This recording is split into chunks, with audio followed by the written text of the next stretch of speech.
My name is Alice, and if you ask people who know me, they would say I live a perfect life. I've been married to Jack for 7 years. He is kind, intelligent, and always does his best to provide for us. Our house is a little fortress of comfort, filled with light and warmth. But somehow, in all of this, I often felt like an actress on stage, playing a role I had long since stopped enjoying. Over the past few years, Jack had become deeply immersed in his work. He spent evenings glued to his laptop and mornings with a cup of coffee, replying to emails. I had tried to talk to him about how I felt, but every time it seemed like he just didn't understand what I was trying to say. "You're happy, right?" he would ask, almost as if affirming it for himself, and I always replied, yes, because it was easier to lie than to explain something I didn't fully understand myself. Everything changed that evening when I attended the conference. It was a big event for our company, and I was scheduled to deliver a presentation on our team's achievements. I had spent weeks preparing for this moment, but as the time to step on stage approached, a wave of nerves overtook me. I took a deep breath and scanned the audience. People sat in rows, many of them looking at their phones or chatting. But one person immediately caught my attention. A man in a gray suit sitting in the front row was looking directly at me. His gaze was so focused and calm that I felt as if he were holding me in his focus. I began to speak, slowly but confidently. His eyes remained fixed on me. This wasn't the look of someone merely listening out of politeness. It was something more, something that made me feel interesting. After my presentation, I returned to my table, pretending not to notice him. But he didn't let me go unnoticed. A few minutes later, he approached. "You have an incredible way of holding an audience's attention," he said, his voice calm and self-assured. I felt my cheeks flush as I tried to remain composed. "Thank you," I replied. "But that's more thanks to the topic than to me." "I'd have to disagree," he said, tilting his head slightly. "It's always about the speaker." His words made me pause and look at him longer than was appropriate. I noticed the faint lines near his eyes. They spoke of experience. His suit fit perfectly, but it wasn't overly flashy. This man exuded confidence, and that confidence was magnetic. "By the way, I'm Nick," he added, extending his hand. "Alice," I replied, lightly touching his hand. His handshake was warm, but it lingered just a bit longer than necessary. The rest of the evening, I avoided him. He seemed too perfect, too deliberate, and that unsettled me. But as I drove home, his words and his gaze lingered in my mind. I tried to convince myself it was just a polite compliment, nothing more. Yet, deep down, I knew something had shifted within me. Jack was waiting for me at home, as always. He was sitting at his laptop, working on yet another project. When I walked in, he looked up, smiled, and asked, "How was the conference?" "Good." "Everything went well," I replied, sitting down beside him. He didn't notice how I avoided meeting his gaze, and I couldn't admit to myself that something inside me had already begun to change. The day after the conference, I returned to the office determined to forget about Nick. It was just a casual conversation, I told myself. Nothing significant. But as I walked through the office doors, I couldn't shake a strange sense of anticipation, a feeling I hadn't experienced in years. We were working on a new project for a major client, and the entire team was focused on delivering results. I tried to immerse myself in the tasks at hand, but my thoughts kept wandering. Fragments of my conversation with Nick, his voice, his confident smile, the way he looked at me, kept playing in my head. And then, when I least expected it, the door opened, and he walked in. His presence commanded attention. His posture, his calm stride. It was impossible to ignore him. Nick was here to discuss the details of our collaboration, and while I tried to remain professional, I couldn't stop my heart from racing. After the team meeting, Nick approached my desk while my colleagues dispersed. "You seem tense," he said, looking directly at me. "Maybe a lunch break would help you relax?" I hesitated. I wanted to say no, but something in his tone made me agree. We walked to a small cafe near the office. Sitting at a table by the window, I finally allowed myself to relax a little. "Do you always work as if your life depends on it?" he asked, taking a sip of his coffee. "I just like to make sure everything is under control," I replied, trying to keep the conversation light. "But sometimes control is a trap," he said, leaning closer. "Don't you think it's important to let yourself live once in a while?" His words felt like a challenge. I felt a tension I couldn't explain, and when our eyes met, I felt something shift. It was dangerous, but it was also alluring. Back at the office, I tried to focus on my work again, but thoughts of Nick lingered. That evening, as I gathered my things to leave, I noticed him still in the office, talking to our boss. Before I walked out, he turned and nodded at me. It was a simple gesture, but it felt like it carried more weight than mere politeness. Our conversations became more frequent. Nick always found reasons to come by my desk, and I stopped trying to avoid him. He had a way of making me feel seen, as if everything I said mattered. He asked about my hobbies, my dreams, even small things Jack never seemed to notice. And I found myself looking forward to these moments, despite the nagging voice in my head telling me it was wrong. One day, he invited me for coffee again. This time, the conversation became even more personal. We sat outside, and as the sun warmed my face, he asked me a question I wasn't prepared for. "Alice, if you could change anything about your life, would you?" I hesitated. His question was simple, yet it forced me to confront things I had been avoiding. "Maybe," I finally answered. "But it depends on what would need to change. Sometimes we hold on to things that break us just because we're afraid of losing stability," he said, his eyes locked on mine. I didn't know how to respond. His words felt like they peeled back a layer of my soul, exposing feelings I had buried for years. We continued sipping our coffee, but after that conversation, I knew I couldn't go back to the way things were. Our accidental meetings became more frequent, and I started noticing that Nick was intentionally creating these opportunities. At first, it was small moments. He'd stop by my desk to ask an innocent question or conveniently pass by when I was heading out for lunch. But as the days went by, his attention became more focused, and my resolve to avoid him grew weaker. One evening, we both stayed late at the office. Documents, spreadsheets, and reports lay scattered across my desk, but I couldn't concentrate. Nick sat just a few steps away, typing something on his laptop. Every now and then, he ran his hand through his hair, a simple gesture that seemed impossibly charming. "It looks like it's just the two of us again," he said, glancing up from his screen. I forced a smile, feeling heat rise to my cheeks. "Yeah, it seems like we're the only ones who don't know how to balance work and life." Nick stood up and walked closer. His posture was relaxed, but there was something in his eyes that made my pulse quicken.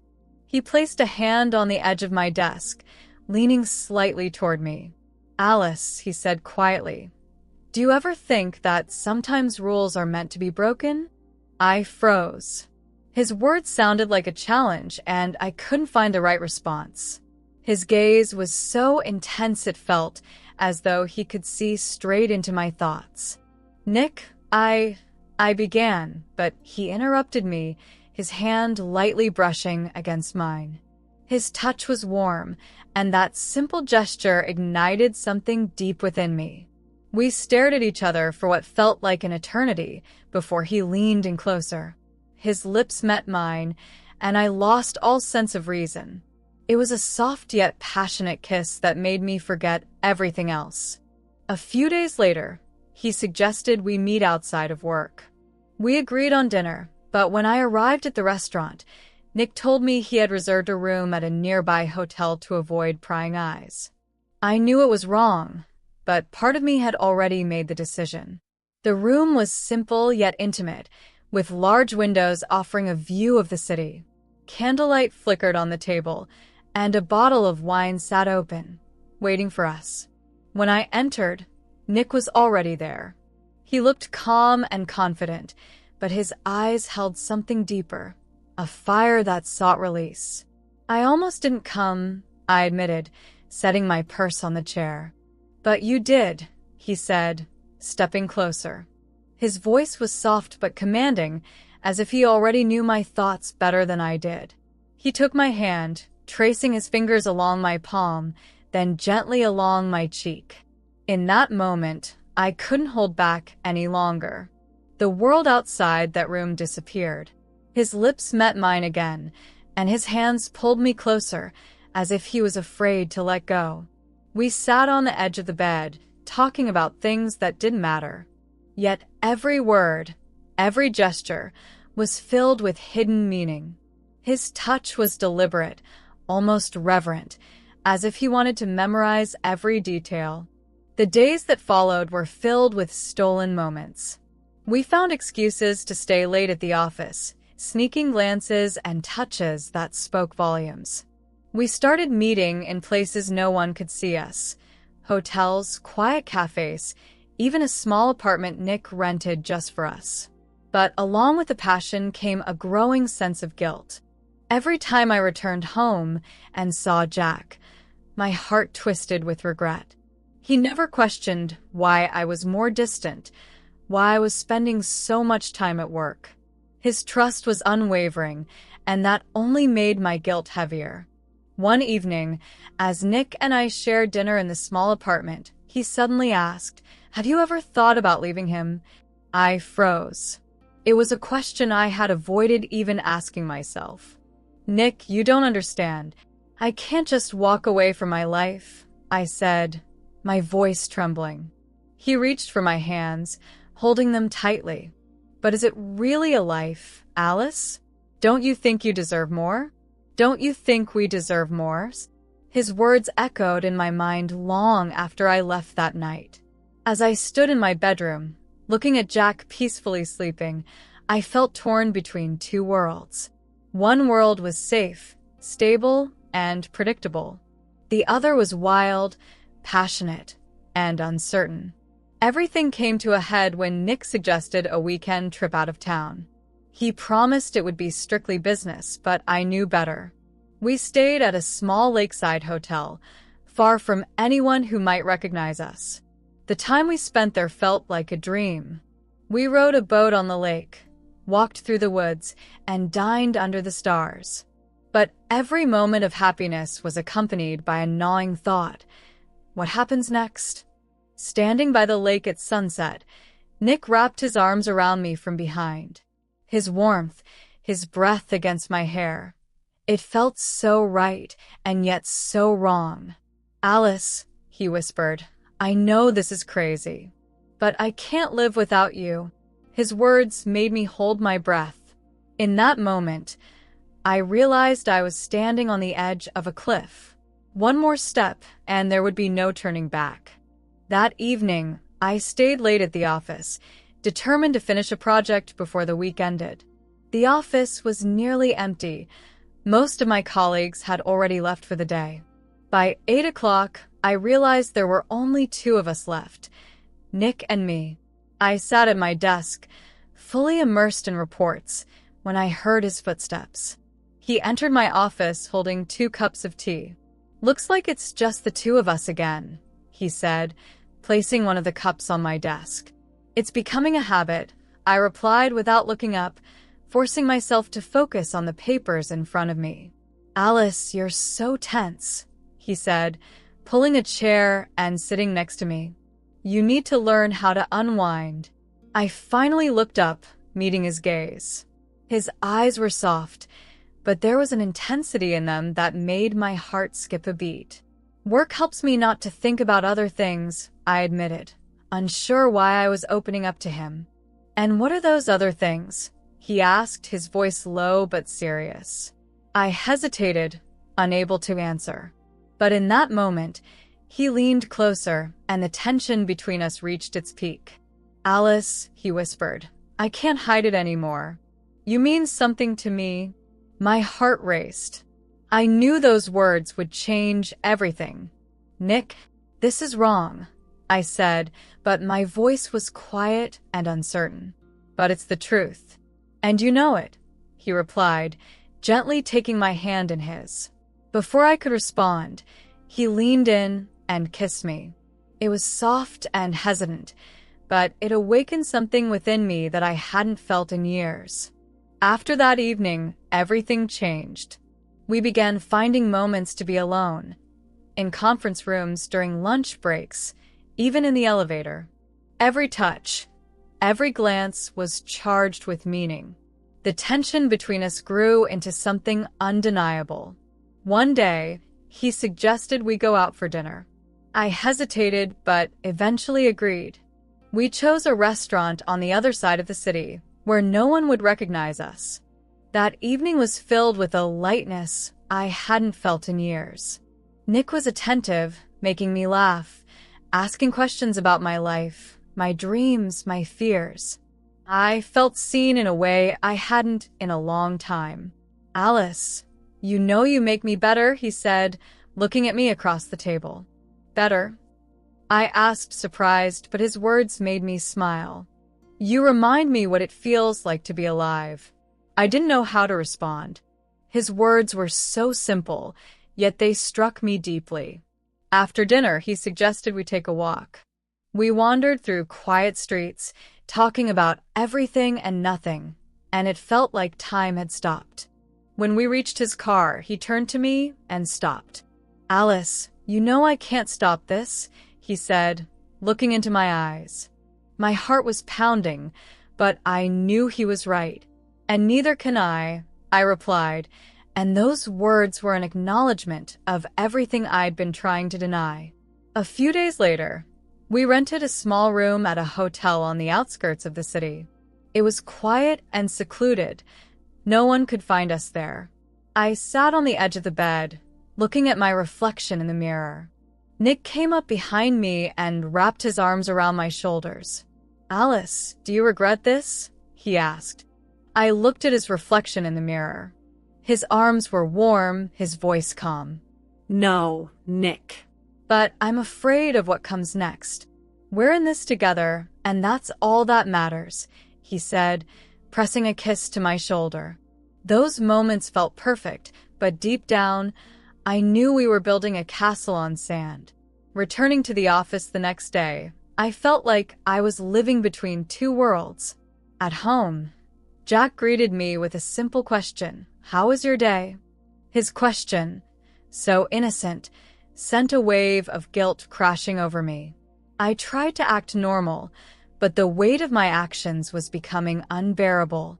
I knew our story with Nick couldn't remain a secret forever. The following week, Nick suggested we take another step, a weekend getaway. He promised it would be discreet, and though I hesitated, I eventually agreed. We stayed at a quiet hotel by the lake. The view was breathtaking, the air crisp and clean. During the day, we rowed a boat across the water and walked through the woods. At night, we dined under the stars. It was like a dream, but every moment of joy was shadowed by the thought of reality waiting for me back home.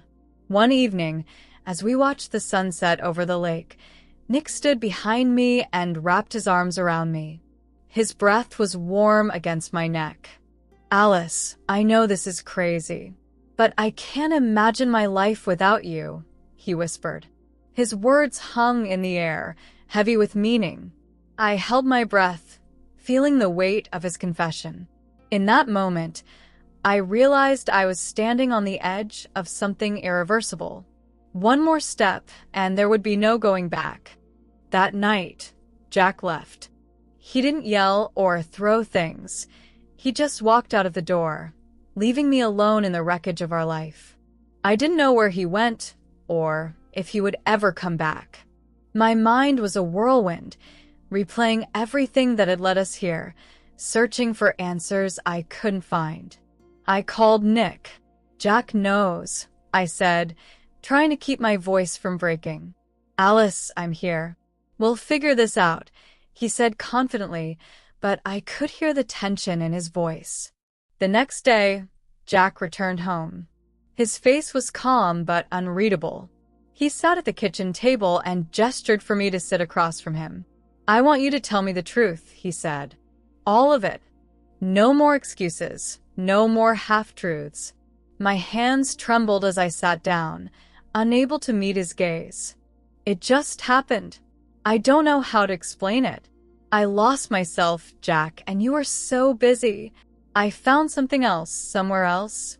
His eyes darkened with pain, and he clenched his jaw. That's your excuse? No, I said quickly, tears welling up in my eyes. I'm not excusing myself. I made a mistake. A terrible mistake. I don't even know if I can fix it. He leaned forward, his gaze piercing. Do you even want to fix it, Alice? The question hit me like a punch. I froze, unable to answer, because deep down, I didn't know. A few days later, I decided to meet Nick to discuss what to do next. We agreed to meet at a quiet cafe. When I arrived, he was already there, looking as composed as ever. What happened? He asked as I sat down. I told him everything about the photos Jack had found, about him leaving, about the chaos I was now living in. We'll get through this, Nick said, taking my hand. This just means we don't have to hide anymore. His words were meant to reassure me, but they didn't. Instead, they unsettled me. For the first time, I realized how easily Nick spoke about us, as if my marriage and my old life had never existed. Nick, I'm not sure this is right, I said, pulling my hand away. His expression hardened. He leaned in closer, his tone low and urgent. You can't back out now, Alice. We've come too far. Later that evening, as I tried to piece my life back together, I received a text from an unknown number. Attached were the same photos Jack had seen, along with a single line.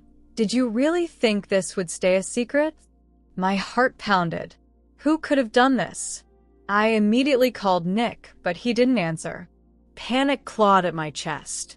The next day at work, everything felt different. Whispers followed me through the halls, and I noticed lingering glances from colleagues. It was as though everyone knew. I found Nick in his office, slamming the door shut behind me. Did you do this? I demanded, holding up my phone with the incriminating text. What are you talking about?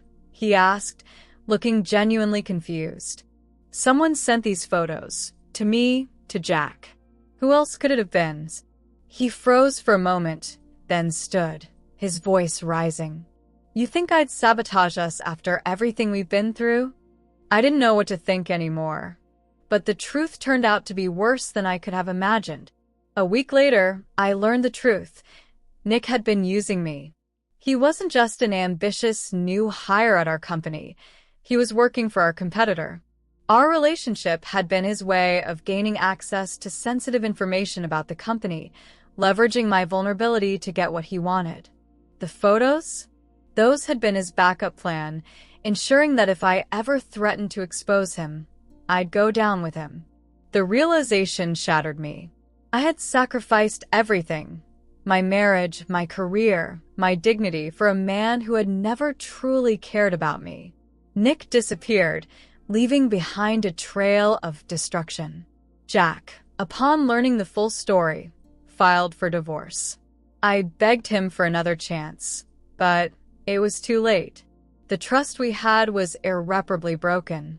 Months later, I moved to a new city and started a new job. The wounds Nick had left were still raw, but they also taught me invaluable lessons. I learned the importance of being honest with others and with myself. I realized that chasing fleeting passion at the cost of everything else leads only to ruin. One day, I received a letter in the mail. It had no return address. Inside was a single line, "I'll always remember you. Nick." I smiled, but it was a bittersweet smile.